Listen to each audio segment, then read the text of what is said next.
Hi friends, welcome to பிளேட்டர் taste. Hi friends, இன்றைக்கி நம்ம ரொம்ப ஹெல்த்தியான டேஸ்டியான ஸ்நாக்ஸ் ரெசிபி ஒன்று பார்க்க போகிறோம். ராகி சிமிலி உருண்டை. தேவையான பொருள் வெல்லம் நான் இன்றைக்கி 200 கிராம் எடுத்திருக்கேன். அதுக்கப்புறம் ராகி மாவு 300 கிராம் எடுத்திருக்கேன். இதெல்லாம் நான் வெசல்ஸோட கால்குலேஷன்ஸ்லாம் ப்ளஸ் பண்ணிவிட்டு சொல்கிறேன்.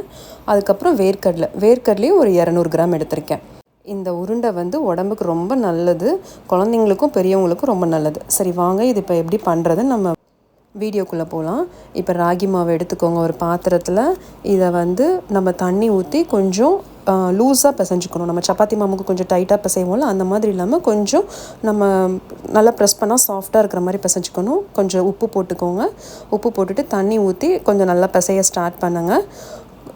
இது கொஞ்சம் ஏன்னா நம்ம இதை தோசைக்கல்லில் போட்டு ஒரு ரொட்டி மாதிரி தட்டி தான் போட போகிறோம். ஸோ ரொம்ப ஹார்டாக இருந்ததுன்னா தட்ட முடியாது. இந்த அளவுக்கு மாவு கொஞ்சம் நல்லா இலகுன மாதிரி இருக்கணும்.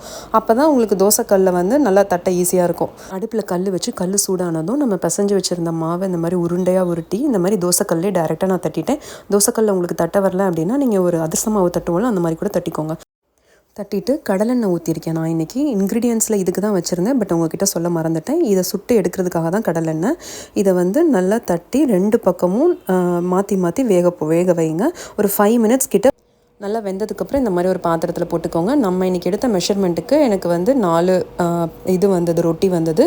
இதை இந்த மாதிரி கொஞ்சம் கொஞ்சமாக சின்ன சின்னதாக பிச்சு போட்டுக்கணும். ஏன்னா இதை இப்போ நம்ம மிக்சியில் போட்டு நம்ம அரைக்க போகிறோம். இந்த ரெசிபிக்கு ஏற்கனவே நான் வேர்க்கடலை வறுத்து வச்சுட்டேன். இப்போ அந்த வேர்க்கடலையும் வெல்லத்தையும் ஒன்றா போட்டு அரைச்சிட்டு இந்த சுட்டு வச்சுருக்கோம்ல ரொட்டி, இதையும் தனியாக அரைச்சி 3ஐயும் ஒன்றா சேர்த்து பசைஞ்சால் நமக்கு ரெசிபி ரெடி.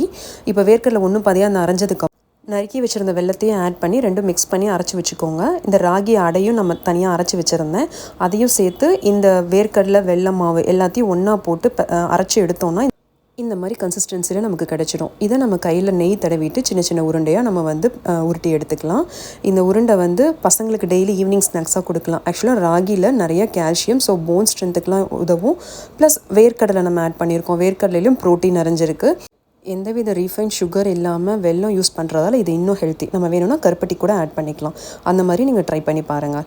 ப்ளஸ் இந்த மாதிரி ஹெல்த்தியான ரெசிபிஸ் வேணும்னா ஃபாலோ பண்ணுங்கள். இந்த வீடியோ யூஸ்ஃபுல்லாக இருந்தால் லைக் பண்ணுங்கள். ட்ரை பண்ணிவிட்டு எப்படி இருந்துச்சுன்னு கமெண்ட்டில் சொல்லுங்கள். வேறு என்ன ரெசிபிஸ் வேணும்னு கமெண்ட் பண்ணுங்கள். தேங்க்யூ ஃபார் வாட்சிங். பாய்.